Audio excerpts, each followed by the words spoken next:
বড় বড় গামলি যা পেয়েছি আমি একটাও বাইরে রাখিনি, সব আমি ঢুকিয়ে দিয়েছি আমার ঠাকুরের বাসন করার জন্য। ঠাকুরের ভোগ টোক বানাই লাগে তো, তো চুল দিয়ে যত বাসন নিয়েছি সেগুলো রেখে দিই। বাইরে রাখলে চুলের জিনিস একই রকম, এবার এর বাড়ি গেলে সে বলবে আমার, তার বাড়ি গেলে সে বলবে আমার, আসলে এরকমই হয়, একই রকম জিনিস তো। তো সেই কারণে আমি চিহ্ন দিয়ে আমি রেখে দিই। আমি কত বাসন করে রেখে দিয়েছি জানো, যে ঠাকুরের আমার কাজে লাগবে। বাইরে অনেক বাসন আচার জন্য আর রাখবো না। এই যে এরকম আগে একটা নিয়েছি, এখনো রয়েছে ফ্রিজের মধ্যে, ওই দূর সরি ফ্রিজের মধ্যে না, হ্যাঁ শোকেসের মধ্যে। আর মেয়ের 60 টাকা হয়েছিল, তা আমার চুল একটু কম হচ্ছিলো বলে ওর জন্য 10 টাকার সাথে যোগ করে দিয়েছি, আর ওকে 50 টাকা দিয়ে দিয়েছি। আমার ছোটো মেয়ের চুল কতটা হয়েছে তাহলে ভাবো, 6,000 টাকা কিলো। যাই হোক চলো, কচুর তরকারি বসানো, মাথাটা ওই মাথা দিয়ে তরকারি বসানো, আর এটা ফ্রিজ হয়ে যাচ্ছে কেন কি জানি, এই শোকেসের মধ্যে রাখি।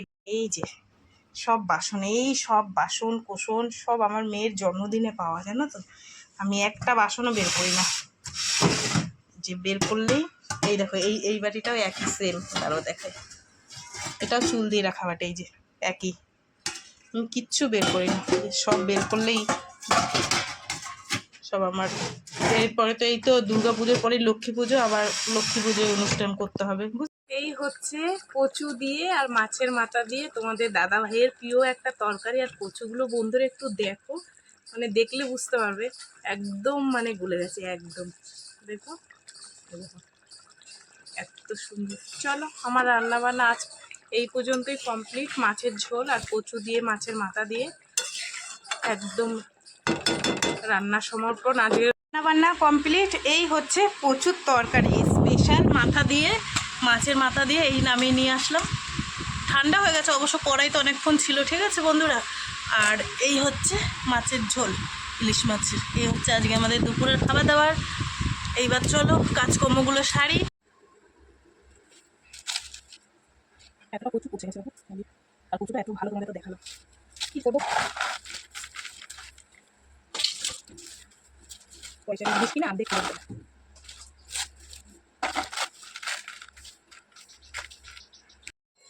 বন্ধুরা যেটুক যা কাজকর্ম ছিল সেরে নিলাম।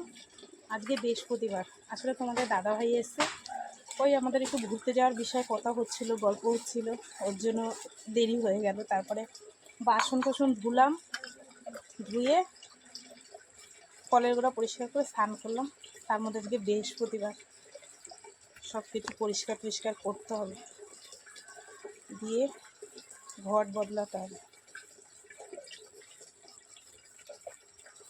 একটুখানি বালি হলে ভালো হতো।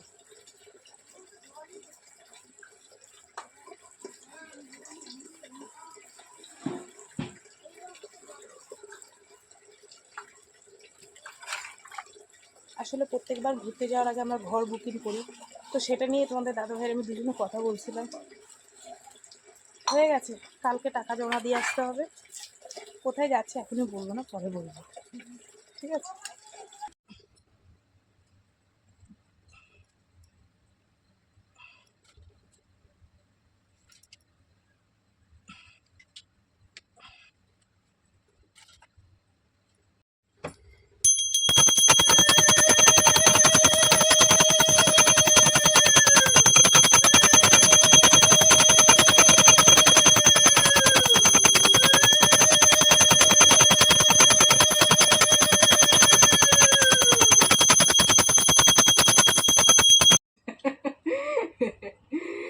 যাই হোক বন্ধুরা, পুজো দেওয়া কমপ্লিট হয়ে গেছে। তোমাদের দাদাভাইয়ের উপর এত হাসি পাচ্ছে জানো, সেই সেই ছোট্টবেলাকার পুরনো বই চালিয়েছে, বেদের মেয়ে জ্যোৎস্না, আর সে গান চালিয়ে নিজে নিজে গান করছে।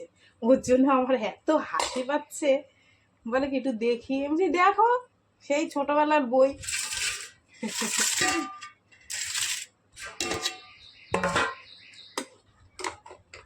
যাই হোক চলো, আমাদের দুপুরে খাবার দাবার নিয়ে আমরা বসে পড়েছি, খাওয়া দাওয়া করি, তোমরা সঙ্গে থাকো।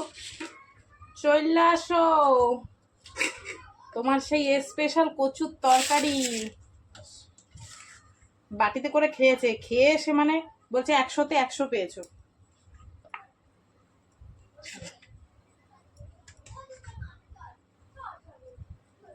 ও রে,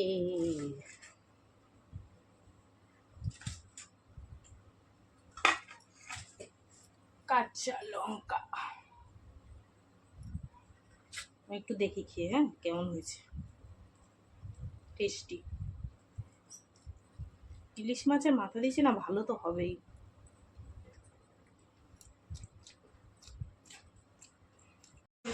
শুভ সন্ধ্যা বন্ধুরা। কালকে তোমাদের বললাম না মায়ের কাছে এসেছিলাম চা খেতে, তোমাদের দেখাতে পারিনি। আজকে আবার মা চা করেছে, আমি বাড়ি দিয়ে মোটা মুড়ি নিয়ে এসেছিলাম, মা বিস্কুট দিল। চলো এই যে বোন আমি আর মা ওই যে নিচে, ওই দেখো আমরা তিনজনে মিলে চা খাচ্ছি। তোমাদের দাদাভাই ঘুমে চৈতন্য, কি আর করা যাবে, গল্প করি আর চা খাই।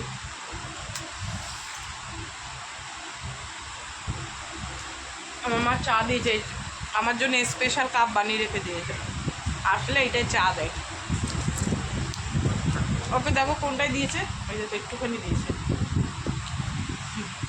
খাই অল্প, আমি খাই বাড়িতে, বাড়িতে খাই। চলো খেয়ে নি। এখন বানাবো একটু চাউমিন, যেহেতু তোমাদের দাদাভাইয়ের খিদে পেয়েছে, আর মেয়ে খাবে, ছোটো মেয়ে, আর তোমাদের দাদাভাই। আর ডিমের ঝোল করব, রাত্রের জন্য ভাত আছে, ভাতটা একটু গরম করে নিয়েছি, এই যে অনেকটা ভাত ছিল। ঠিক আছে, এই ডিমের ঝোল হবে। আর এখানে আলুটা ভেজে নিচ্ছি চাউমিনের জন্য। মেয়ে বললো মা একটু চাউমিনের মধ্যে আলু দাও, ও আবার ভালো খায়। ঠিক আছে, চলো চাউমিনটা তোমাদের দাদাভাইকে মেয়েকে দিয়ে তারপর ডিমের ঝোলটা করব। সেদ্ধ হয়নি এখন, আর একটু হবে। এই যে হয়ে গেছে চাউমিন, দুজনের জন্য বেড়ে নিলাম। আর এই যে একটুখানি আছে, ঠিক আছে, চলো দুজনকে দিয়ে দিই, খাওয়া দাওয়া করুক। আর আমি ডিম আলু সেদ্ধ বসিয়ে দিয়েছি, হলুদ দিনে ওই জন্য একটু সাদা সাদা লাগছে। ঠিক আছে, শুভরাত্রি বন্ধুরা। এই যে রাত্রের রান্নাবান্না কমপ্লিট, ভাত ছিল, ভাত গরম করেছি, আর এই হচ্ছে ডিমের ঝোল। এই হচ্ছে আজকে আমাদের রাত্রের খাবার দাবার। ঠিক আছে, তোমাদের দেখিয়ে দিলাম ডিমের ঝোল রাত্রে গরম গরম, আর ভাত, এই আমরা খাওয়া দাওয়া করবো। ঠিক আছে, চলো আজকের মতন টাটা সবাইকে, কালকে আবার দেখা হবে সকালবেলায়। গুড নাইট সবাইকে, শুভরাত্রি।